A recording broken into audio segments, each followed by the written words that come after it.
Welcome to SFU Universe On Call. I am Paul Franz, owner of Franz Games. I'm an SFU Online, Fedcom Online, and Starfleet Warlord. Just a reminder how to join us. We're Talkcast every Thursday night starting at 9:30 p.m. Eastern Time.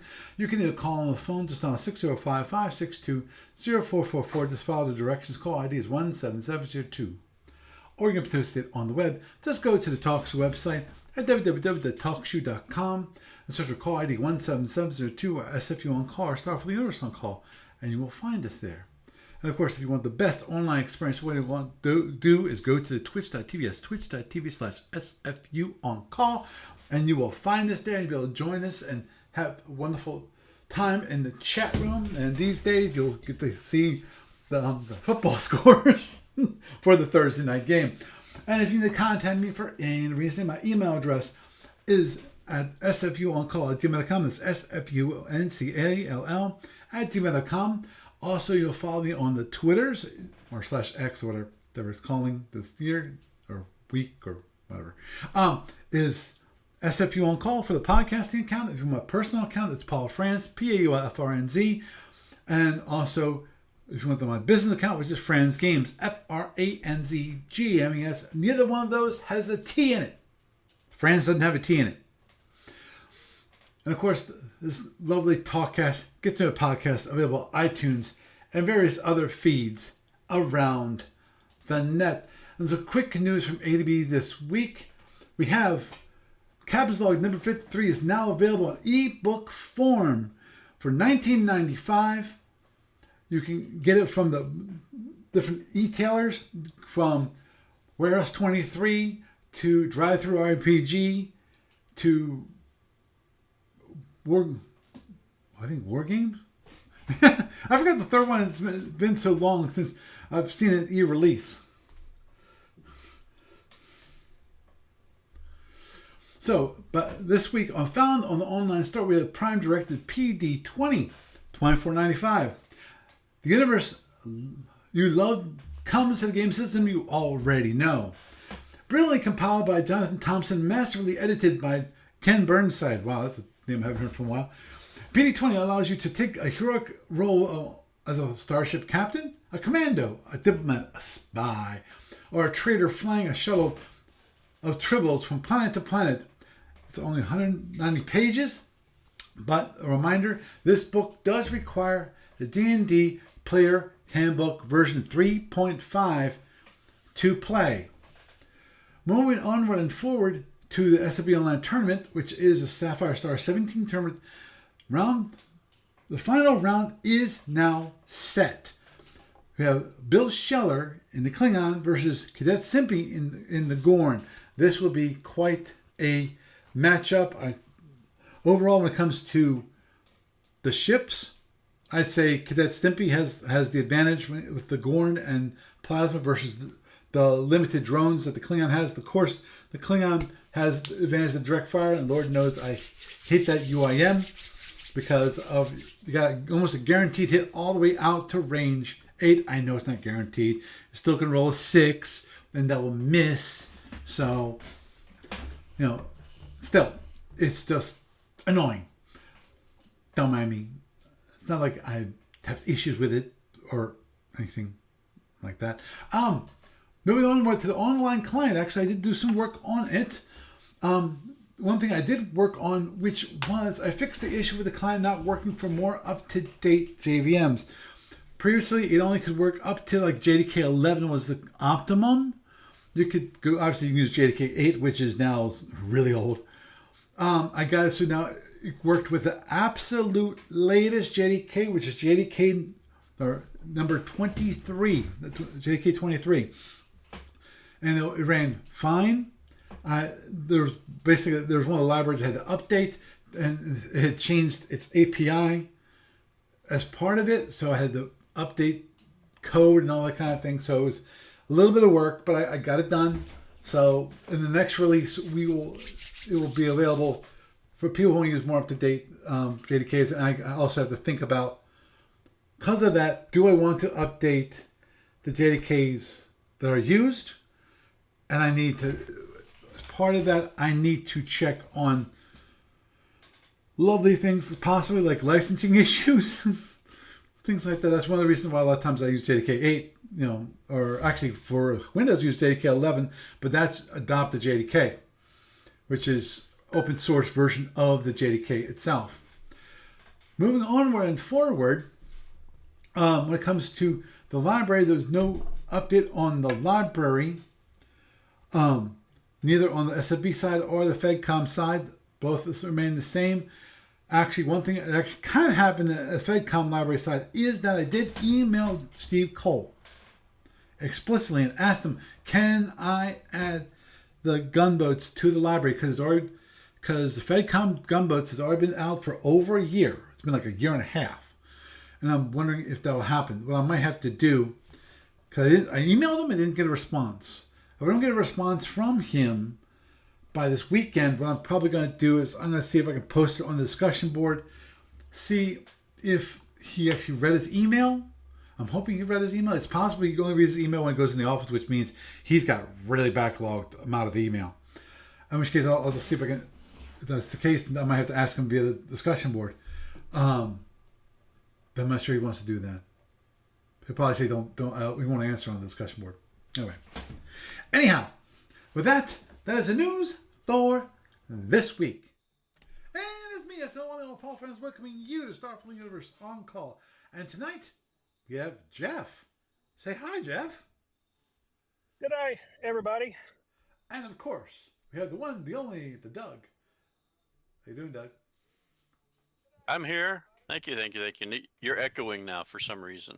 How about now? Nope, you're good now. Okay. Yeah. Oh, it did echo. Oh, it understood. did. I had an iPad. I had the sound going for the iPad, and that will have my voice will then echo like a few seconds later. Sometimes it gets like up to like 10 seconds later. It's really weird, but I can understand that. It takes a while for it's still the doing screen to get from here to get over to there. Yeah, if you actually press the button to try to stop it, it didn't do it. Ah, yes, the wonderful world of technical problems. So you're hearing an echo right now? I'm not. Okay. Wait. Yes. Okay. It's just you. Okay. That's weird. Huh. Doug, you must have the circuit I'm usually plugged into. Well, see, you're not echoing, Jeff. I'm not echoing. It's just Paul. And you're not? Are you watching on Twitch? I got you on Twitch. Yeah. And hold on. Okay, never mind. Continuing. Okay. You're now muted on Twitch. Right. That's what I was gonna say. That would be the weirdness of it now. Yeah, because I figured, okay, you have Discord and you have Twitch. So yeah, if you're doing both, then you're having sound coming from both. So, which obviously that was it. Okay, well, what was really weird about it is it still was just you. Right. Jeff wasn't echoing. I wasn't echoing. It was just you. Okay, well, at any rate, moving on. That's not Sorry. That'd be good.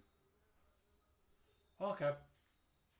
I'm hoping that you guys, that on the stream you can be heard, because if that's not the case, that should be the case, because I did fix it when it comes to. I'm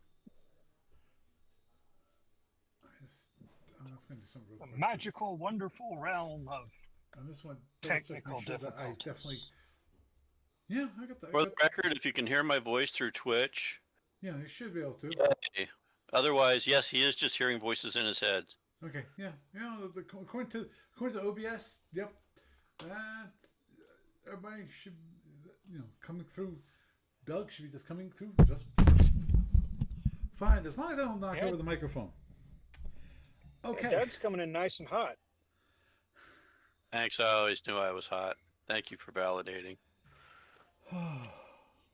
I couldn't take having the two kids as simple validation. Understood. But okay. So what's the topic tonight, Paul? The topic tonight is my game. If you're watching on Twitch, then you will see very soon my screen. And on the screen, we will be playing my game, which was a 3-turn game. The spoiler alert, short game. And I'm going to be playing it 3 times the speed. That's the great thing about the VLC. You can play it 3 to 4 times the speed. So it gives you, instead of having it really slow, it catches up. And Lord knows if it's an hour. It was an hour and a half game, I think it was. So we wouldn't have time enough. So 3 times. 3 turns, you say, though. Yep. I wonder how this turned out. Yep. And let me just get this over to here. And that should then switch it. So now you see my screen with my talking head. Hi, my talking head. Okay. Now, just to let people know who haven't been listening, that's probably you, Jeff. And that is, I'm playing against a Federation CA, CC, tournament commander cruiser against, and I'm flying the Sultorian tournament heavy cruiser. And so I have four particle cannons, three web breakers which fire as shield crackers, and then have 8 phaser 1s and 4 phaser 3s. And he has, of course, his 8 phaser 1s, his 2 phaser 3s, and his 4 photons, which are nasty little sons of guns. Okay. With Is that not the G? Does he not have a G rack on that? And a G rack, yes, he does. Yes, he does. Mm-hmm. And he actually they should let the feds trade that out for an F. But I'm sorry, go ahead. An F what? Torpedo. No. That would be an FU. I agree there. Everyone would be flying the Federation in a heartbeat. Because now you're doing what is it? That's the BCF. Yeah, if you were to swap the G out for an BCF. F rack, for an F launcher, it would have to have rear plasma, which would still be useful. Or it could be like the BCF. Be interesting. The heavy battle cruiser, but it has 4 photons and 2 plasma Fs launchers. Exactly. It's an interesting ship. I always was partial to the DDL. I always was kind of partial to the DDL. The Federation DDL.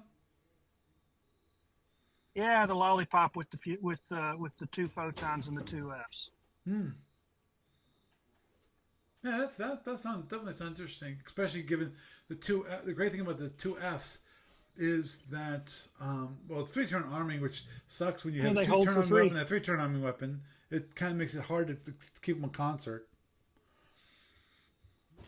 But IC has to deal with that all the time. It's true, but they hold for free, which gives you the extra oomph to fully overload the 2 photons on turn 3 if you play everything just right. And 2 bolts and 2 fully overloads, that's going to put the hurt on anybody in the weight class.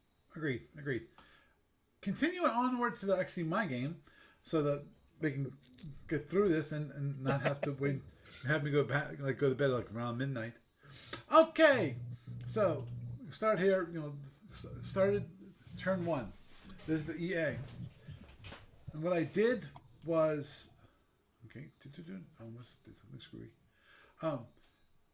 I allocated 1.5 for each particle cannons, and then which basically is I'm holding 3 points of energy in the particle cannons, and then I also charged 2 wild weasels. Now, as it happens, I figured, okay, if it happens, I can do a emergency decel and protect myself with some wild weasels if I need to.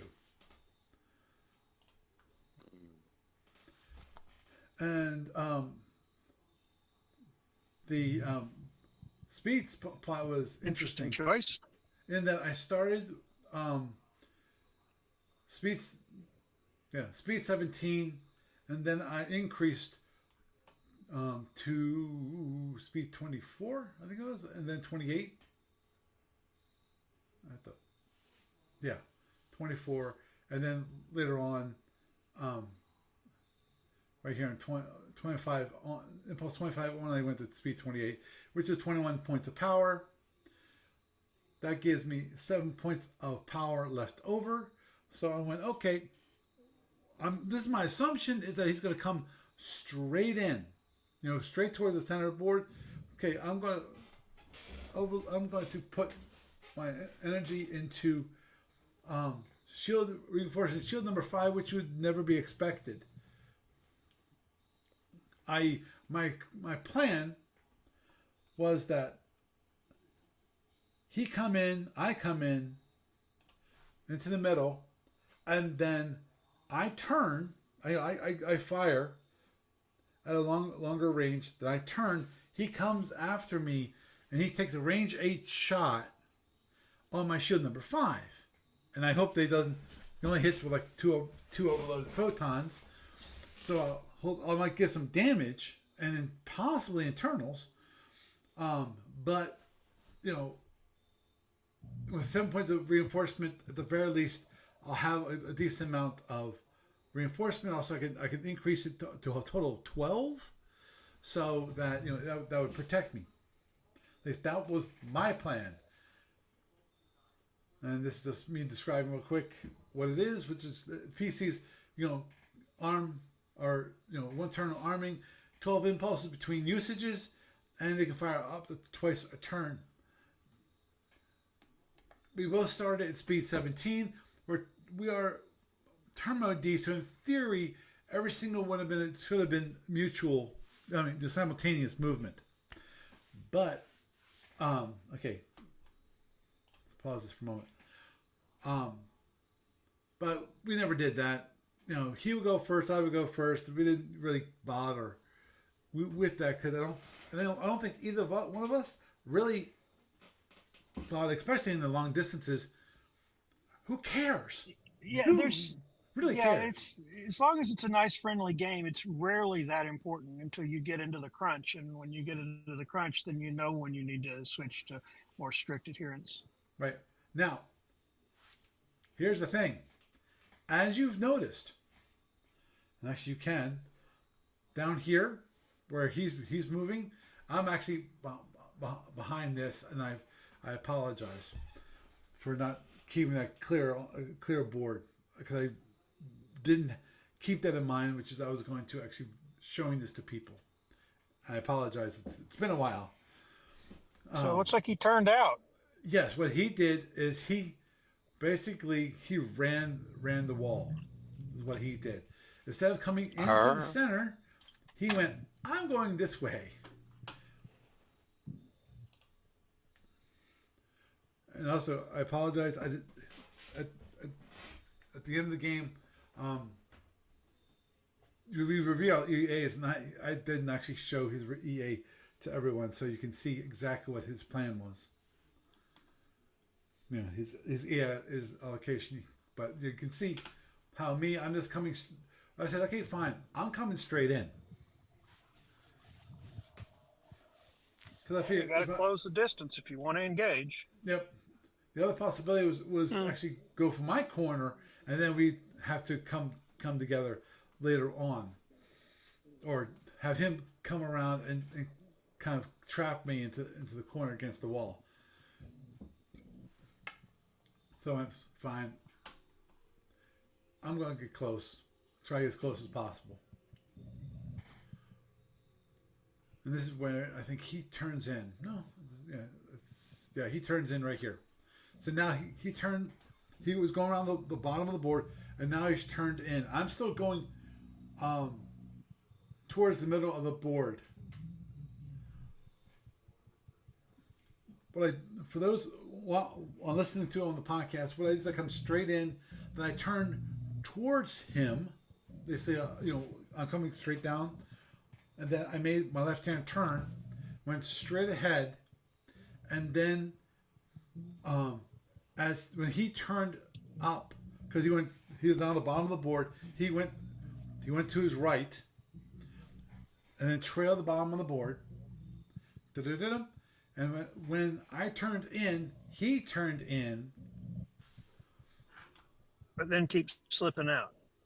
and at the moment, and right now he's still slipping out, but I'm slipping towards him. Right now we're at impulse. As you can see down here, right now we're range 20. Well, he's thinking this is impulse 20. This is right now impulse 27. He keeps on slipping out at this point. Now he decided on impulse. Okay, let me just pause this. On impulse 31, 29, he turns in, and as of that, the end of impulse 29, we're at range 18. He's now coming directly at me towards the center of the board. I'm right now almost in the center of the board. I'm at 24.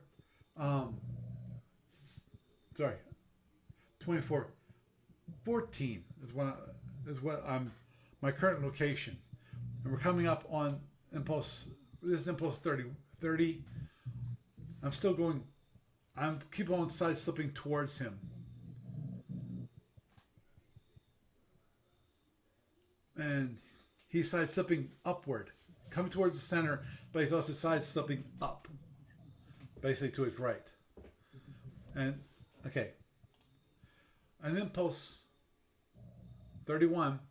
This is when I decide, okay, I want to try to hit him as much as possible at long range. And so it's like 15. Okay, I'm gonna fire four standard particle cannons at this moment in time, because I want to try to ding him as much as possible. I want to try to wear down his shields as much as possible, because I can do it every single turn. He can't. Actually, he can, but that means firing his phasers. So I fire 4 of them, and okay, we roll, and I hit with 2. It's a roll. I roll a 5, 2, 2, and 6, which means I hit with 2 of the particle cannons for 6 points of damage. And for those on the podcast that's listening, I did 6 points of damage, and he did no machine reinforcement, which means he didn't even use any batteries, and just took all 6 points on his shield number 1. So now his shield number 1's down to 24. And we finally finish up on impulse 32. He moves straight ahead, and I move straight ahead, and that's when we, of course, we had no end of turns until we go to EA. Okay, now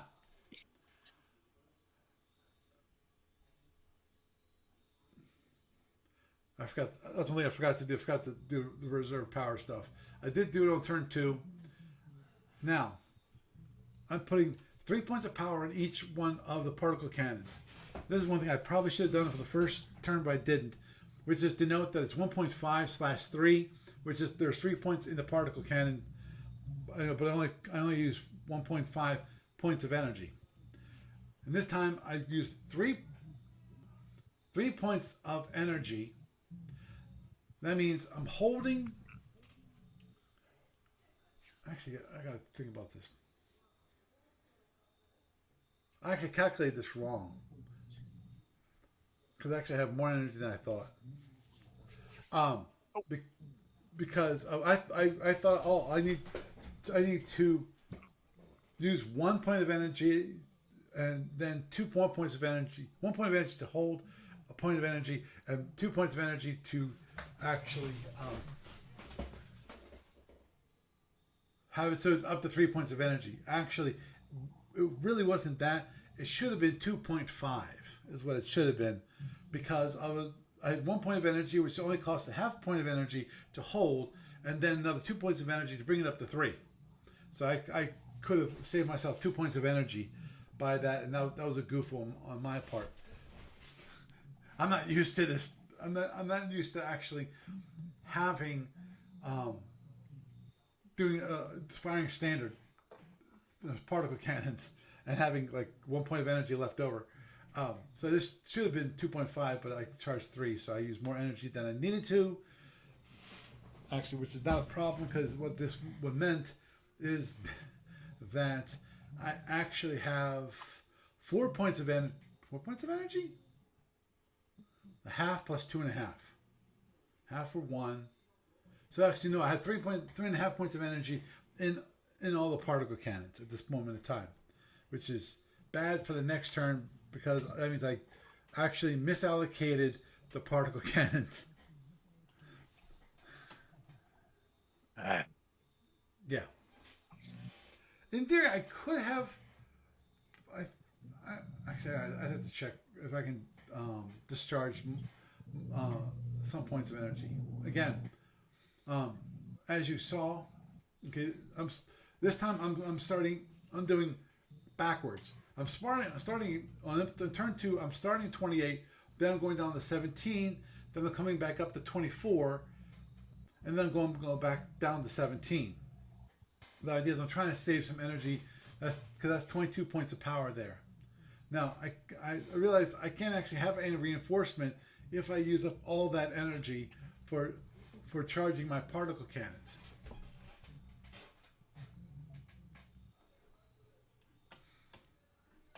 So,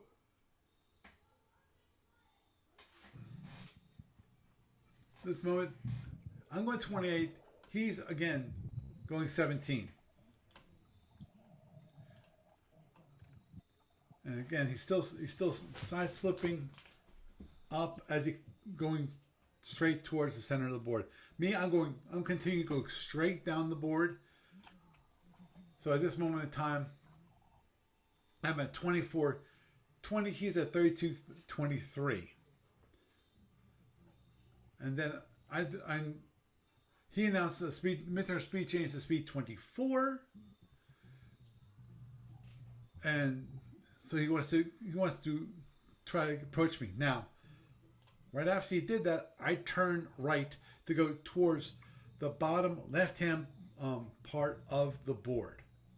So what I'm trying to do is keep the range open. Right now it's range 10, and I'm trying to keep it keep him out of overloaded range for the maximum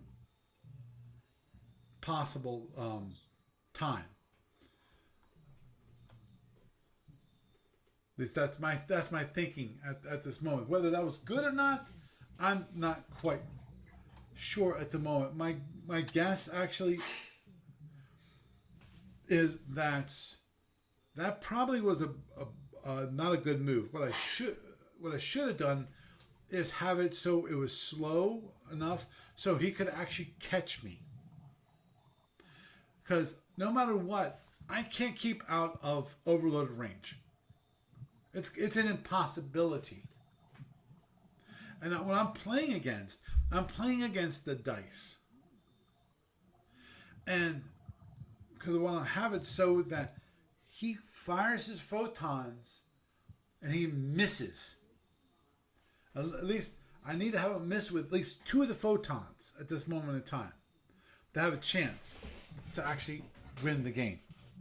Because after he fires the 2 overload photons, then I can come back and I can hit him while he doesn't have his overloads. I can get closer. Yes, I still have to deal with his phasers, but I've got more weapons power at that moment in time. So I think this what I probably should have done here is actually not try to stay away, because I'm actually at this point I'm going slower, and he will. I went from this is impulse 9. I'm going from 28 down to 17.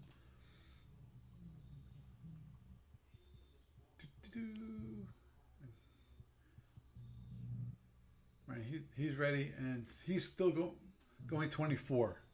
So he's now at range 9, so he's closing slowly. We're getting all the way to impulse 214.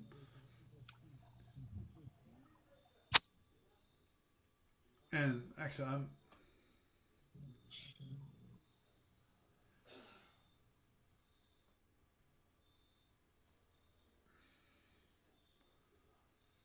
and then I increase, impulse 17, I increase.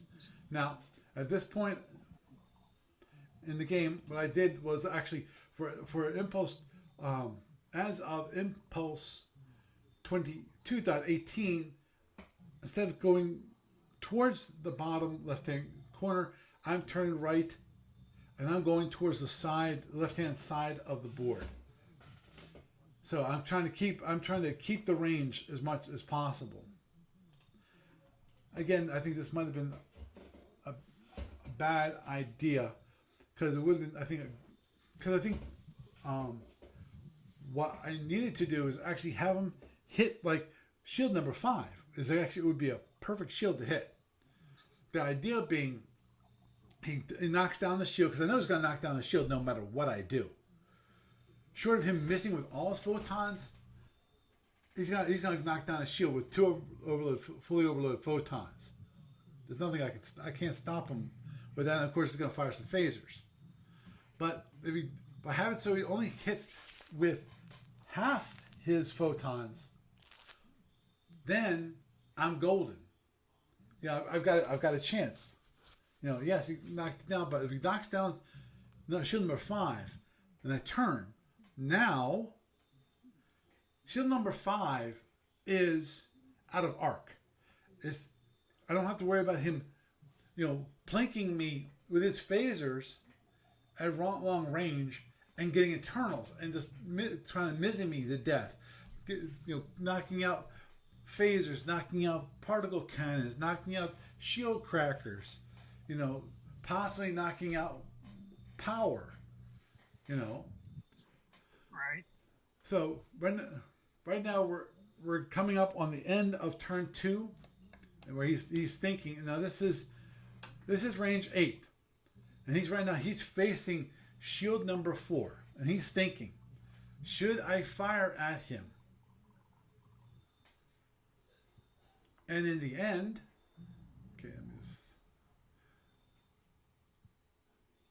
I think what I did is actually, I guessed at this moment in time that he was going to fire he was going to fire the photons at me. So I went, okay, I need to fire some phasers at his shield number 1 because they're going to go bye-bye. They're going to get blown off the ship possibly. So I fired them just as a protective measure to do that.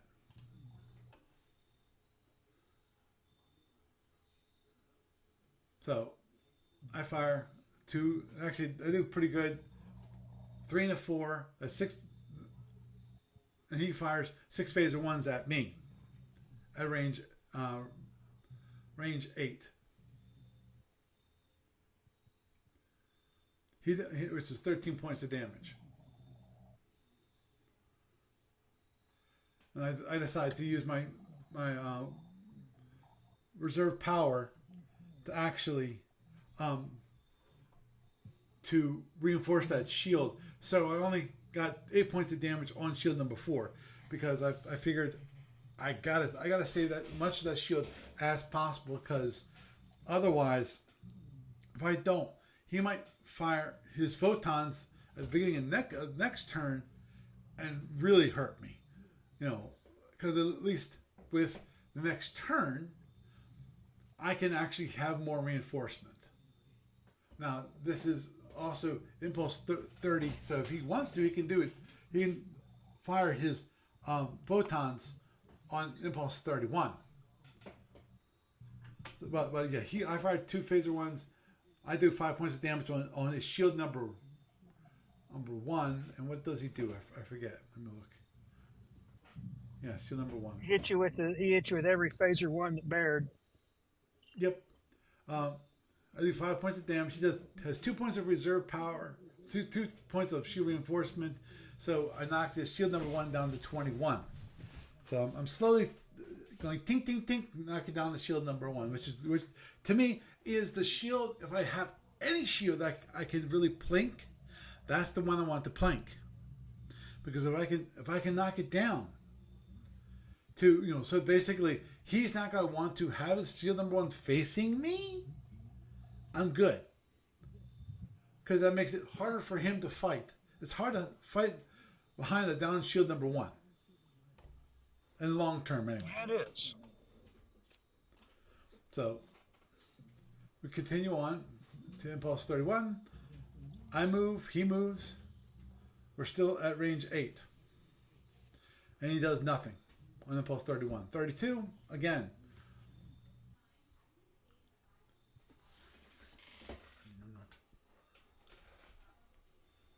Yeah, I was thinking, this is what I was thinking about on the last impulse was, okay, do I want to go straight, keep shield number 4 facing him? Or do I want to turn and have him facing my shield number 3? And I went, I think that it's best if I keep shield number 4 facing him, so if he does fire weapons impulse 1, yeah, he'll possibly knock down shield number 4. But then I can turn to shield number 3, and then I can have shield number 3, and now therefore protecting. I now have a brand new shield facing him, so I don't have to worry about him plinking me like 6 impulses later with phaser 1s on a down shield.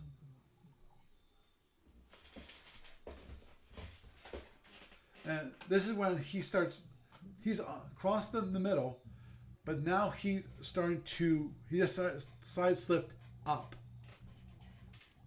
Now he's on the left third of the board.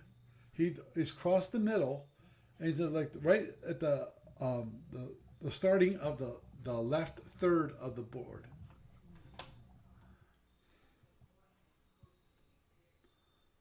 Now, this is where I finally screw up. Now, I have to look up the rules and whether this is valid, because basically I'm only holding enough energy to have 3 points of power in my particle cannon capacitors. In theory, since, as I mentioned before, I screwed up and I have an extra half point of energy in my particle cannon, I could, my guess is either I'd have to, now since I discharge part of it, that's probably what I have to do. I will later on, and I will look this up, this rule, exactly how the particle cannons charging works when it comes to the end of the turn. Like how, if you don't put as much energy as it's required to hold all of the energy that's in the particle cannon, what happens? Because at this moment in time, I do not know.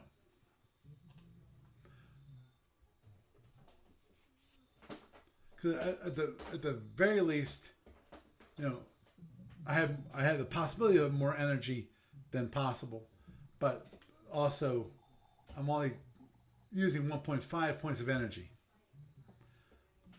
I would have rather saved up to 2 points of energy last impulse on turn number 2, because I think that would have been a much better thing to do.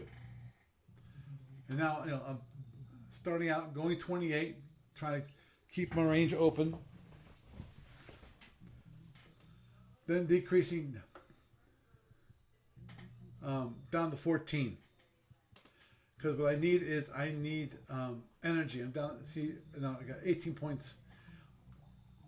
I reinforce shield number 4 because what I'm hoping is that on impulse 1, what he's going to do is he's going to use his overload photons to hit me, or not turn 1, but like turn 2.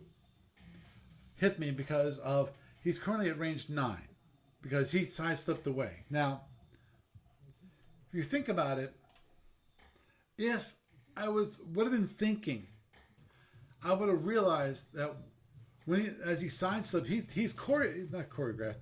He is what's what I'm looking for? Crap. Maneuvering. No, he's telegraphing. That's it. Ah. Telegraphing to me what his intentions are. His intentions are just to ride up alongside me and basically corner me. That's his intention. And I should have understood that, and therefore knowing that he wouldn't have fired it on my shield number 4. Now the question is, of course, if I'm not reinforcing shield number 4, which one should I reinforce?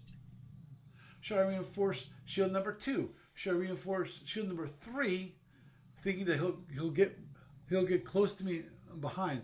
If I think about it now, probably 2 would be best, because at some point I got to turn in, and most probably he's going to be against shield number 2.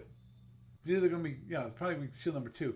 So I should have reinforced shield number 2 at this moment. Again, another one of those I think mistakes. Though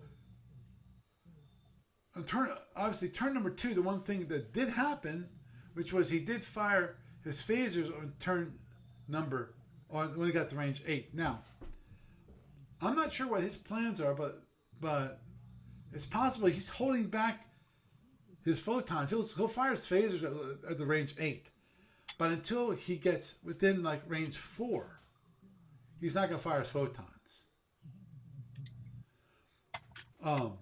Because he wants better to hit. That 1 to 4 help does for him. Because for range 4 he gets to 1 to 4 to hit from 1 to 3. So that, which was probably what his plans were at that moment in time. And again, he telegraphed it by side-slipping up. He telegraphed that he's planning on just, instead of coming behind me, he's going to come right there and just go right up along the side, make sure that I cannot turn. When I turn, at the very least, he's going to corner me up here. In the upper left-hand corner, he's going to corner me. So this moment in time, I'm side-slipping. What I'm trying to do at this moment in time is that I'm hoping that he's going to get into range 8 and then fire his photons, not realizing that he's going to hold them to be closer range. He's not going to take the 50-50 shot on his photons. So in the end, I decided I have to turn up. I have to start trying to run in front of him, and hopefully I might be able to get ahead of him. Now the problem is I don't have as much power as I really would like to have, because I really would like to have speed 28 for the whole turn, but I don't have enough power to charge to hold my particle cannons and keep up that speed. Because then I could have come up here and possibly got around to here. I'm not sure. Even with all that speed, I'm cornered because we're playing the fishbowl. That's the big issue there. And at this moment in time, this is Impulse 3.10, 3.8. He was facing me, basically facing direction F. On Impulse 3.6, he decides, I'm going to meet him at the top of the board. So he turns straight up. At least that's what I'm reading by him turning straight up at this moment in time. Okay, this is an Impulse 3.9. I changed my speed down to 14. Now this one I don't understand. He sidestepped out at this moment in time, and He probably thinks you're about ready to turn in on him. That's why you dropped your speed to get a better turn mode. I typically do that. Yeah, which actually that's exactly what I did. When I get ready to turn in on an attack pass, I usually coordinate a mid-turn speed change so that I drop into a convenient turn mode for maneuvering. Well, in this case, I didn't need that because I moved 7 hexes, but I definitely did. Right after I did the return speed change, I did a few. 5 impulses later, I turn in towards him because I don't want to. I'm trying not to get completely cornered.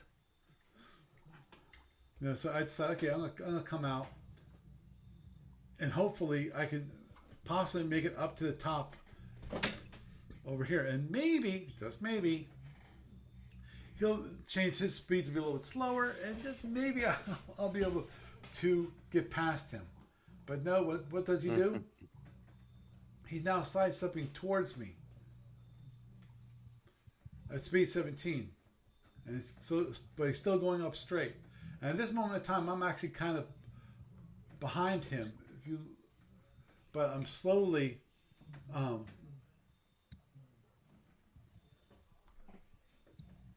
You're on his port beam. Yep. I'm doing my best to try to stay out of his FA arc at this moment in time. Now, and what does he do? Dun, da, da. Impulse 321. He turns in. He turns in. Hi there. Is your goose feeling cooked yet? Yeah. So, okay. Oh, yeah. We're at range 6. On 321. You should be fine. Should be fine. Yeah, it should be fine. Okay. So, this is what I want. Okay, fine. This is what I want to find out. I'm going to use my web breaker as in shield cracker mode. I want to see, does he have any reinforcement on shield number 6? So I fired 1 shield cracker.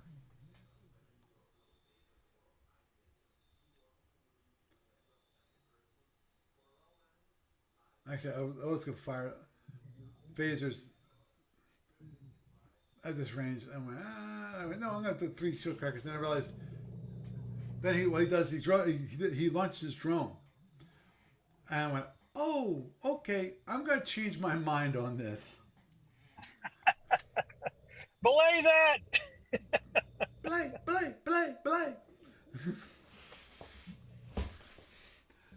For anyone who ever watched Pirates of the Caribbean, you'll know that reference. So I went, okay, let's go 1 shield cracker. Let's find out, does he have a reinforcement? Hopefully I hit. And I miss. So, okay, fine. Continue on. I said, okay, next impulse. Nobody moves. I'm going to do it again. And this time, hey, I hit.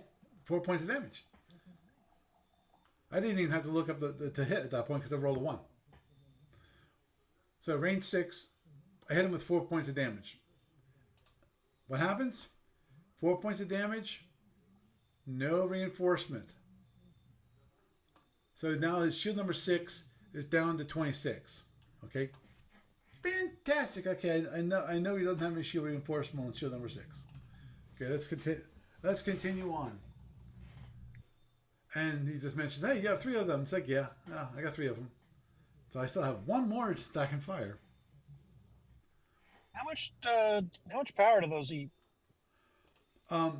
For charging them, it takes 2 points of energy. To hold them, it's 0. Well, then you couldn't.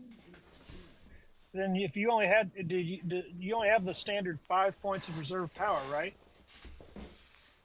Correct. Then you couldn't have fired the 3rd one anyway because you didn't allocate for it, did you? No. They're capacitors. I charge it to 2. Oh, they start charged? Yeah, they start fully charged. So 0 points of energy to hold them. Okay. Yes. These are not like fusions. Actually, fusions, they are kind of like fusions. Fair enough. But yeah. More like phasers than fusions. Right.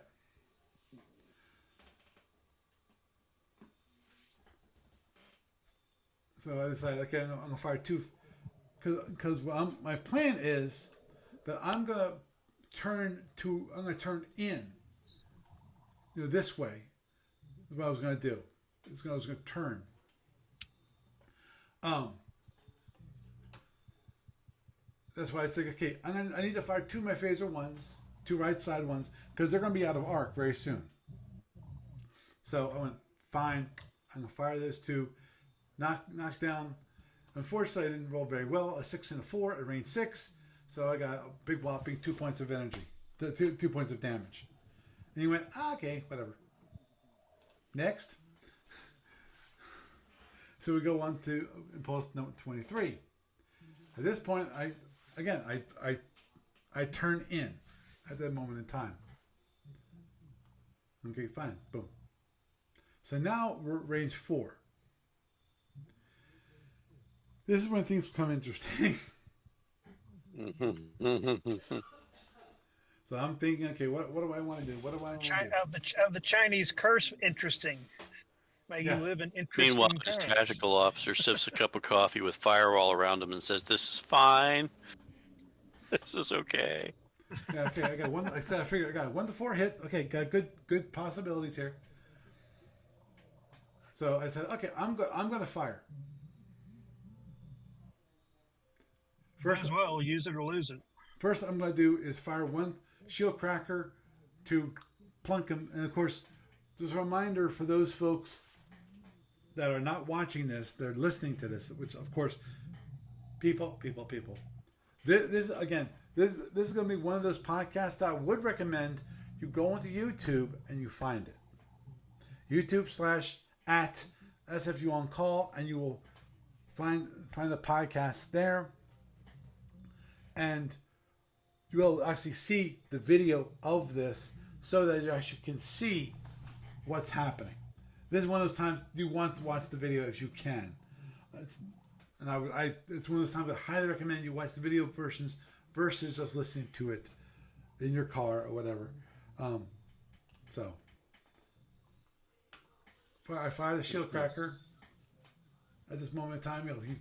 We're waiting for him. Does the shield cracker fire in a different step of the sequence? Yeah. Oh yeah. Thank you, Jeff. I meant this. That's the point I was trying to get to, and I totally forgot about it when I went off on the YouTube thing. Tangent. Thank you. And that is that the shield crackers fire when shield segment. Dropping the shields. That's when they fire. Not the fire decision. The idea is that you can fire the shield crackers to knock down any reinforcement, possibly even shields, on the shields, and then you can do an HR raid immediately against that shield. That's the beauty of a shield cracker. Now, obviously, I'm not about to do a hit and run raid because first he's got a full shield. But that's when you have lots of these. That's what happens. That's always a good thing. Right. So I fire one shield cracker and I roll a 4, which I had to actually look up, and yep, I actually hit. Because you go here, 1 to 4, at range 3 to 5. So I do 4 more points of damage against that shield. At that point, okay, yeah, I'm going for it. I did. And for those of you watching, I fired my web breakers as web breakers. I didn't change the mode. But the idea was I just wanted to track that they were fired this impulse or this turn. And I don't care about the impulse much. I just wanted to know the turn. So that's why I fired them again, quote unquote again. And I went, okay, I'm going to overload all my particle cannons. I'm also going to fire all my phaser ones, all 6 of them. Now, minor issue with that is that my phaser capacitors are completely drained at this point because I didn't recharge them from last turn. And I used 2 points of the capacitance there. So right now I can't fire my phaser 3s. Have you used all your batteries? Nope, haven't used my batteries Okay. yet. Okay. And that becomes really important very soon. Okay, I'm just marking how much damage I did. Da, da, da. Oh, this is him. He fired. Okay. He figured I was going to hit him, so he went, okay, I need to fire at him, and that's the left, the two phasers, which are left, front, and one photon in the FA because he figures there's a possibility that if I do internals on him, that he could lose a photon and he could lose some phasers. So he went, okay, I'm going to protect them. I'm going to fire them. And for him, he hit with overload photon with a roll of a 3. And the phaser ones, not so much. He rolled 2 6s for a total of 20 points of damage. And then he asked me about why the web records, but whatever. That doesn't matter. What'd you do to him? Haven't rolled it yet. So I'm going to do that. And 20 points of damage. I did not use any of my reinforcement. Did not use any of my reserve power. For a good reason. Because he didn't fire the rest of his photons. Okay, now I'm rolling with my powder cannons. Unfortunately, I hit with 2. And then my 6 phaser ones, that's not too bad. 1, 3, 2, 3, 5, and 4. So 1, 2, and 2 3s, a 4, and a 5. Total of 37 points of damage against a 20 box shield. So I got 17 internals. Nice. Knocked down the G, knocked out the 2 phaser ones that he blood. fired. Wow. So actually, I did some damage to him, and I knocked out 3 warp. So it's like, yay! Okay, pause here. Let's see. Here's shield number 1, rolled some damage. Shield number 6 gone. 6 forward hull gone. A bridge, transporter, 2 phaser ones, 3 warp, 3 rear hull, and 1 drone rack. Yeah, it's just a flesh wound. Yes. And the thing is, because that stupid drone, he actually protected one of his phasers. Yeah. But he has a drone out already. Right. So he did get some use out of it. Right. And at that point, now in post 24, he is thinking.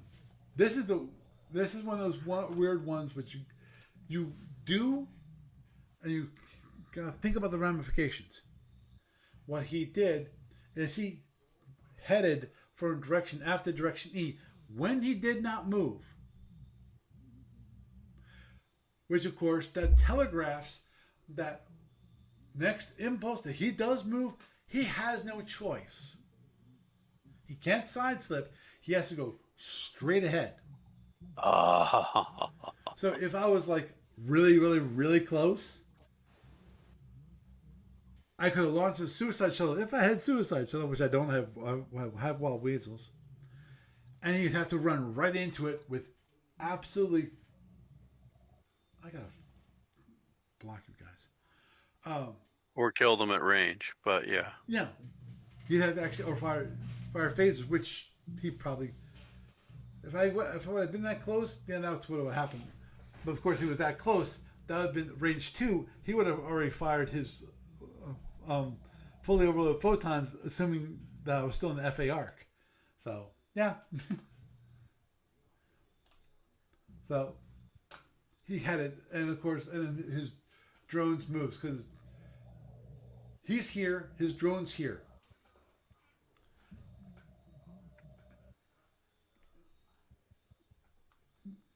Yeah, right now his drone is 1 hex in front of him. Yeah, I had. And he headed to E. Right.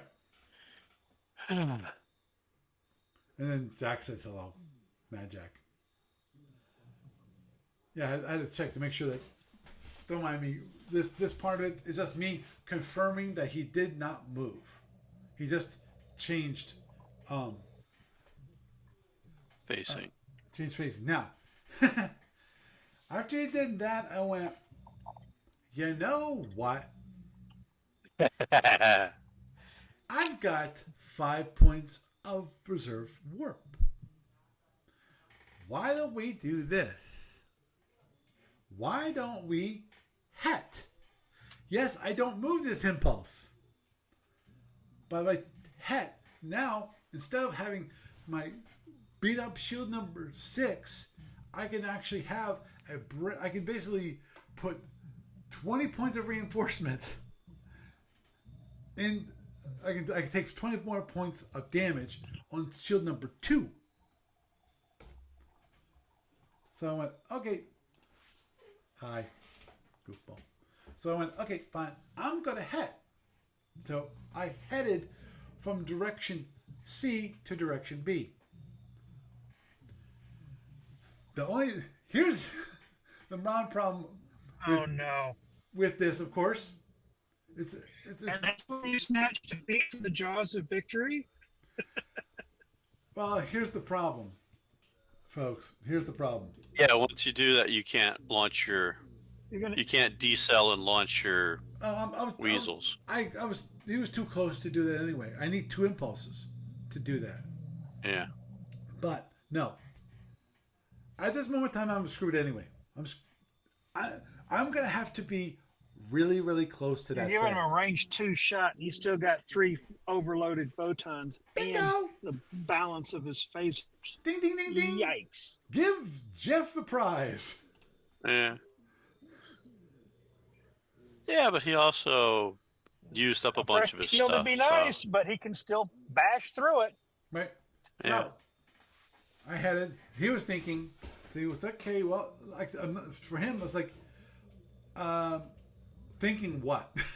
You can't change your heading at all because of you already headed. So the only thing he actually did was remove on the next impulse. Next impulse, what he did, something which I'm kind of shocked he did. He sidestepped his drones so that he's coming right down the gullet, right down shield number 1. My brand new stinking shield number 1. Then I looked to see, okay, when does he move? When do I move? Well, neither of us move next impulse. He moves next impulse. And the impulse after that, we both move. Now, continue on.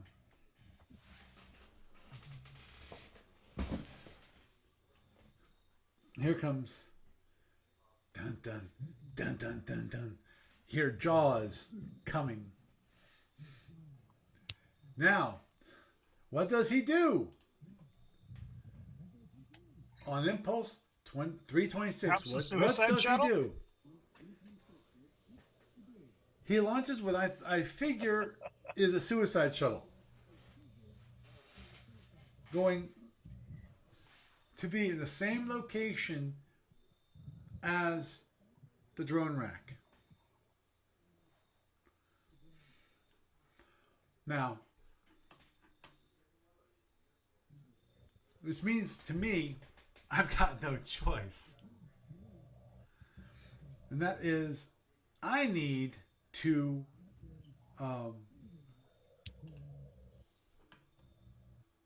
I can't go Side slip? Yeah, I have to side slip. But this is going to be on this. But we have to wait for that moment. Because here's the thing. And that is dun, dun, dun, impulse 326. What does he do? He fires 3 fully overloaded photons and 2 phaser 1s. Realize, gents, he still has 4 phaser 1s which he has not fired. And at this moment in time, what does he do? He hits with 3 overloaded photons. That's 48 points of damage. Cold, hard, stop. And 2 phaser 1s, which actually does kind of poorly, but he's also, at this point, range 2.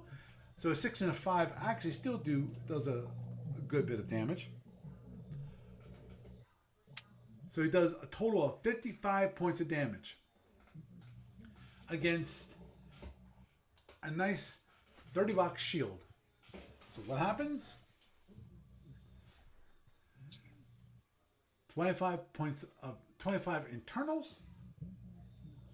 And this is where it gets ugly. Click OK.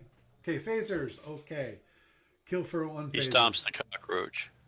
Kill 2 phasers. Kill a particle cannon. Kill a web breaker. Kill another phaser. Kill another phaser. So I got 4 phasers gone. He had all those weapon boxes. Yep. He hit them all. Now,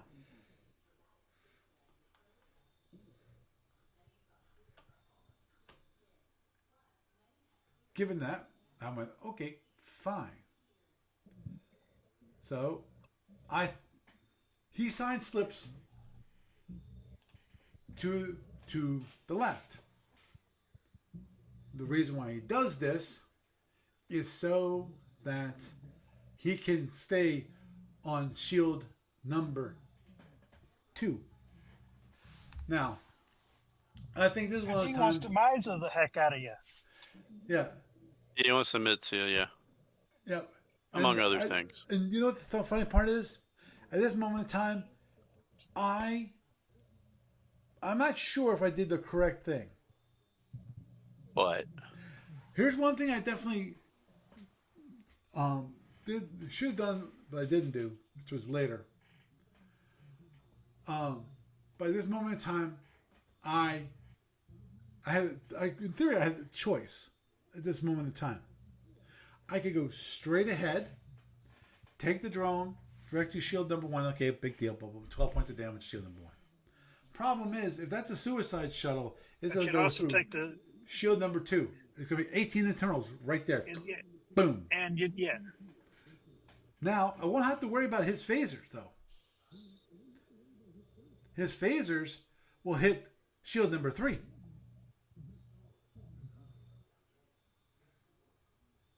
Yeah. But that's not what I decided to do. I decided, because I'm concerned about the suicide shuttle going right through my shield, and the funny part is, I never actually checked to see if it was a suicide shuttle.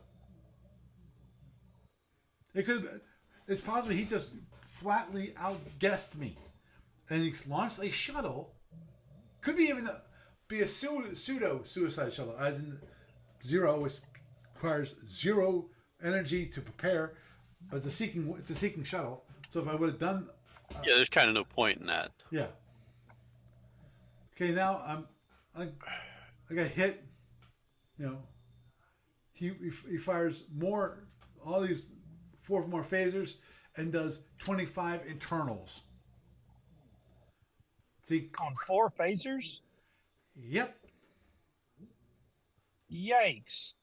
Knocks down phasers, knocks down warp, knocks down all my batteries, knocks down all of my labs. So all my crunchy wonderfulness is gone. Now, of course, he hits me with the drone. This time he hits it on shield number 6. Unfortunately, that's going to be 2 internals right there. So, knocks out my tractors. No, dude, he knocks out 2 warp with that. I continue on to the end of the turn because I want to finish out the turn just to say, okay, what's my position? Originally, actually, I wanted to go to EA before I figured that out. I wanted to let the client calculate all my power, but I actually sat down and calculated out. This point, he's going that way, I'm going this way. Still don't know if this actually is tracking me. By this moment in time, if you read it all up, 13 points of power gone. Oh yeah, this one's over.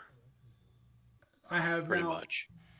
3 phaser 1s, 2 phaser 3s, 2 web breakers, and 2 particle cannons.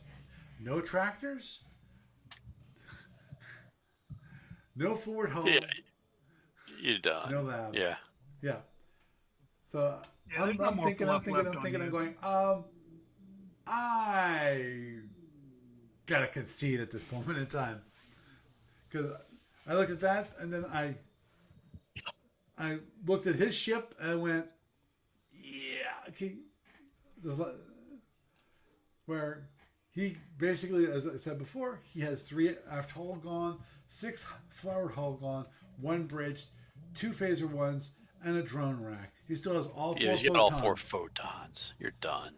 Yeah, exactly. You'll get next turn. You'll get next turn to try to rebuild something, but I mean, he could.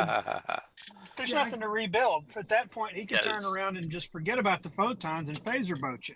Yep. Yeah, Exactly. pretty much. Yeah, and that's when I said I'm going to concede at this moment in time. Half of my weapons are gone. You know, Mm-hmm. 3 or 4. And a bunch of power. Yep. Yeah, and he's just in really, really good shape. Yep. And as I pointed out to y'all, and that is, he hit with all full photons. The only thing that I was not as bad a condition as I might have been is that that 1 photon was on a different shield. So that's 16 less internals I would have gotten. I could have gotten. But I understand why he did it. He wanted to protect that photon because it's possible he might not have gotten anything out of it at all. So it's best to fire now and hope that it hits. If it hits, at the very least, later on in the game, okay, he's got that shield mostly down. You know, Or in your case, it was completely down. Yeah. Well, that's after the drone hit it too.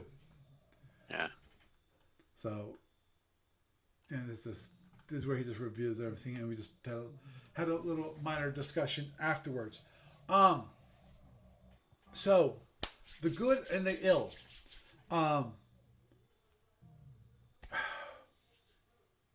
Heading towards him was a mistake. It Yep. was the game ender. And the het was too. Did he use his batteries up at any point before you headed? No. Okay. My guess is he saved his batteries for that hit that he did. Well, yeah, because if that's the point, and you put 3 points into tractor, you could hold him at range 3. But yeah, I can't really see. Just not heading towards him would probably have changed to just heading away But the and question, giving him a potential of missing. well, the big question.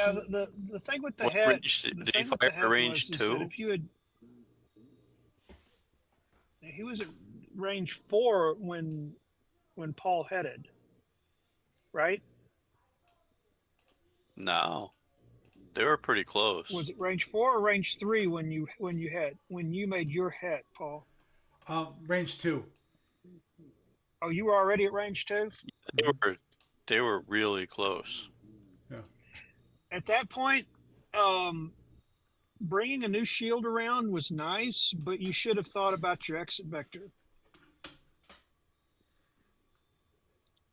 Yeah, if you'd gone away from instead him, of offering him your number 2, if you'd offered him your number 5 instead of your number 2, you might have had a different outcome. yeah, because you wouldn't be eating his. You mean shield number 3? No, if you headed away. Well, No. no. Yeah.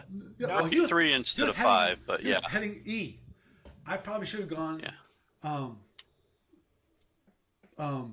to A. If you'd had a delta or echo, you'd have been in a better shape. That way you would not have had the follow-on damage of the potential of a suicide shuttle or the drone. You would have been able to run away from both of those and figure out what you wanted to do later. But it was that follow-up damage of the drone that just sealed your fate. Well, that plus also Because you being at you ran range it, 2.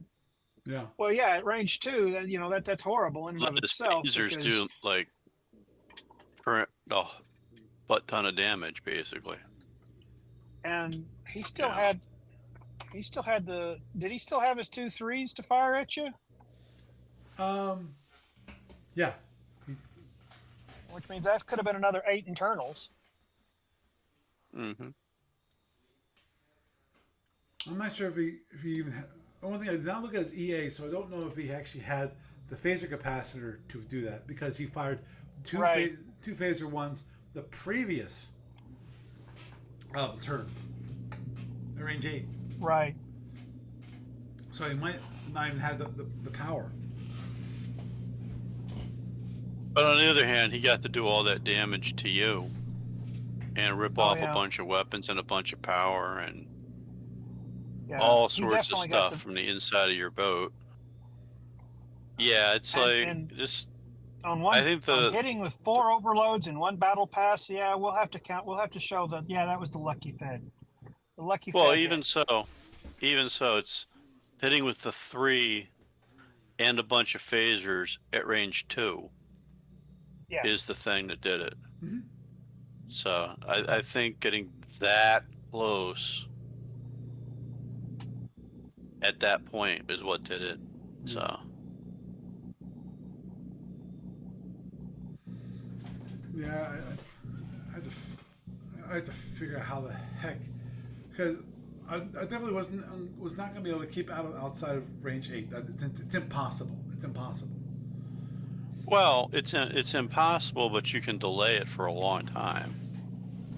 Right. So he got the center of the board. You know, even though he didn't go right to it in the beginning, he still got there. Right. So, don't know.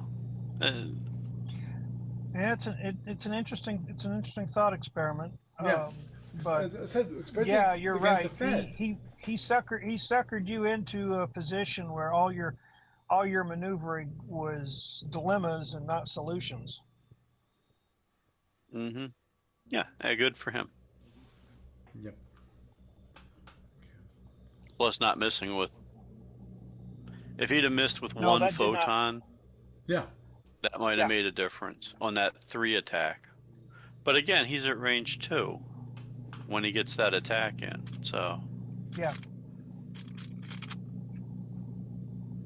So I mean, that was pretty much optimal for him as a battle pass goes. So.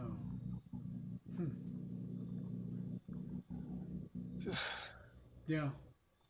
Yeah, I think the only thing that might have saved your bacon potentially would have been tractoring him at range 3.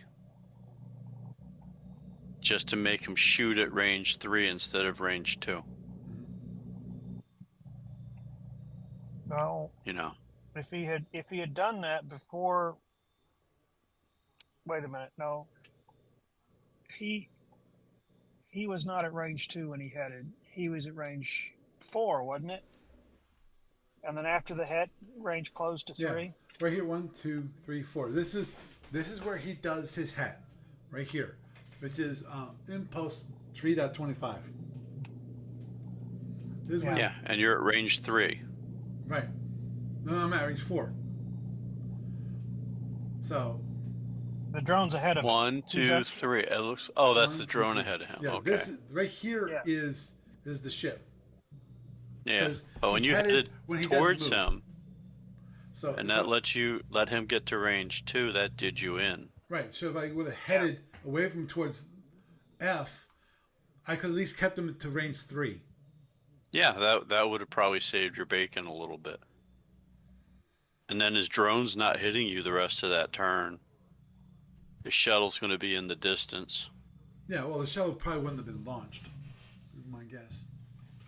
Yeah, you're probably right about that.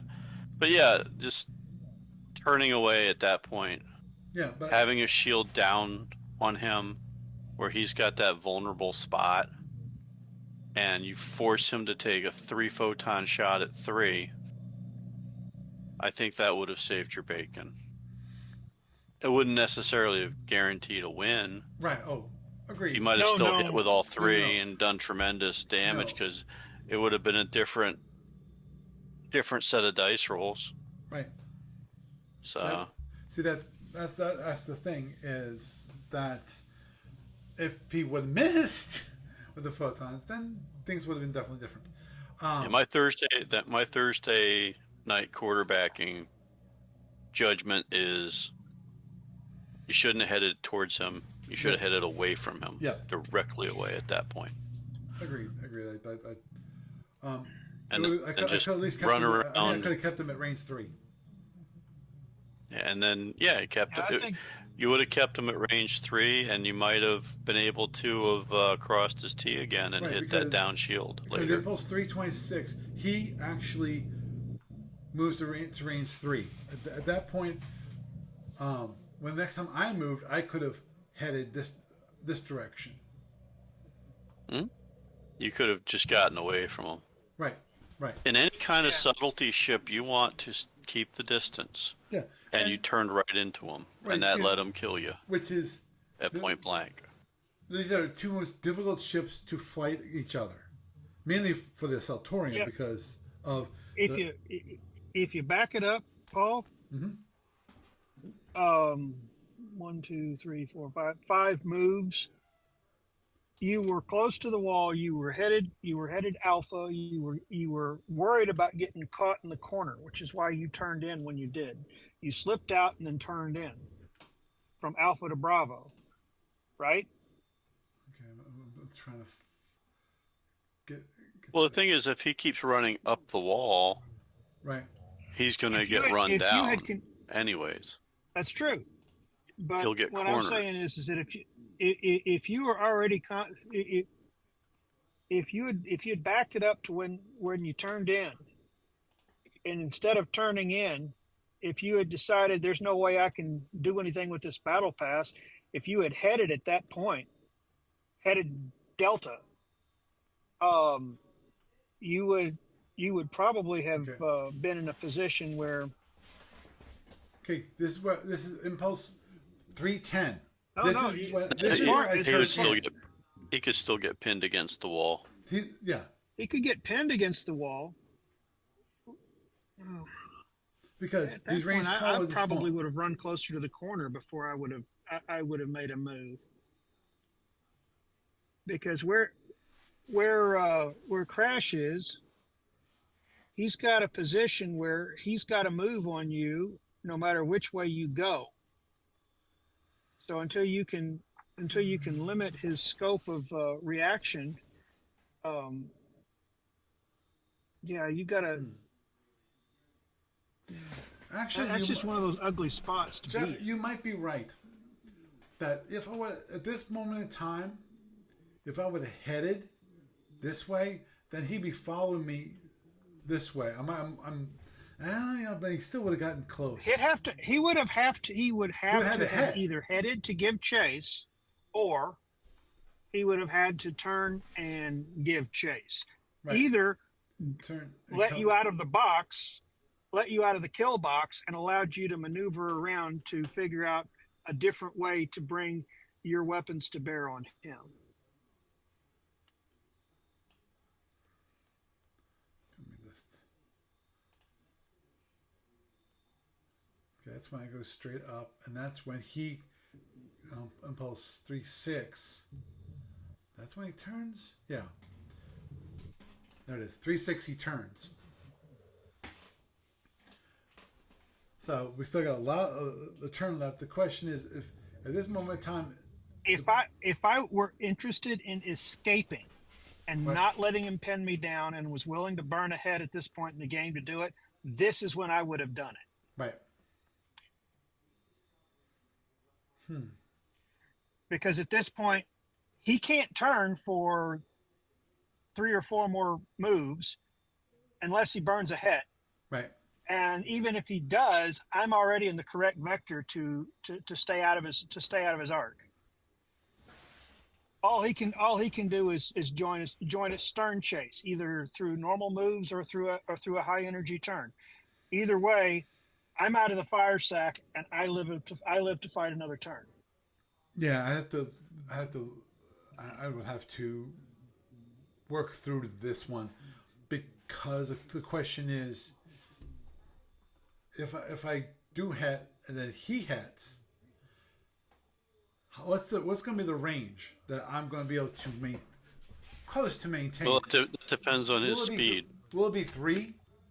Because I can't. It depends on his remember, speed. I can't increase, and he probably won't be increasing either, which means he'll probably stay 17. And when do I change my speed? Because actually, I do have a couple of impulses where I'm stay ahead of him because I'm still going 20, 28, and I can, as a Celtorian, I can head at speed 28. So I might have done better. I might have done better if I would headed right here. Yeah. Because I still have my top speed with his turn. going. With him having just turned, that would be the point. He's committed to his track for the next few moves, unless he does something like a high energy turn. Well, the thing is, if you do that het, are you going to bring all your weapons to bear that you brought on him to do internals? Because that's the key thing. I mean, when you did the internals to him earlier, when you were closer in, right? Yeah. If you headed away from him then and maintained your distance, you cut down on his odds of hitting with all 3 and doing tons of damage with the phasers.